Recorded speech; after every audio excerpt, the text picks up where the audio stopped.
السلام علیکم ورحمۃ اللہ وبرکاتہ۔ ناظرین، استقبال ہے آپ کا ہمارے یوٹیوب چینل حمد ٹی وی دیوبند پر۔ ناظرین کرام، اس وقت کی بڑی خبر آپ کے ساتھ شیئر کر رہے ہیں۔ جی ہاں ناظرین، آپ کو بتلا دیں، آپ اس خبر کو مکمل سنیں، تفصیل کے ساتھ سنیں۔ بتلا دیں آپ کو کہ مولانا سفیان قاسمی مشاورت کی بنیادی رکنیت سے مستعفی۔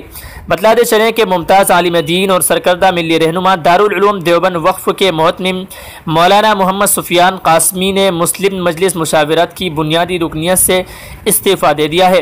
وہ عرصہ دراز سے ہندوستانی مسلمانوں کی وفاقی تنظیم کا درجہ حاصل مشاورت سے وابستہ تھے۔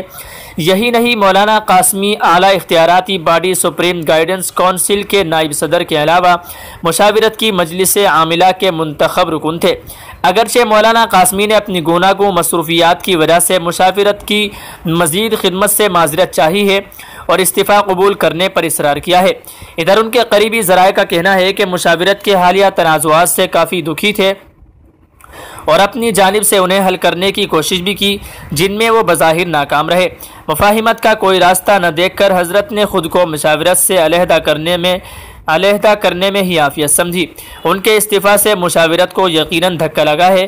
ناظرین کرام، آپ سے گزارش ہے، دعا فرمائیں اللہ تعالیٰ ایسے نیک عالم کی اور ایسے اکابرین کی رہنمائی سے ہمیں دور نہ کرے، بلکہ اللہ تعالیٰ ان کی رہنمائی ہمیں عطا فرمائے اور ان کی رہنمائی تا دیر ہمارے سروں پر قائم و دائم رکھے۔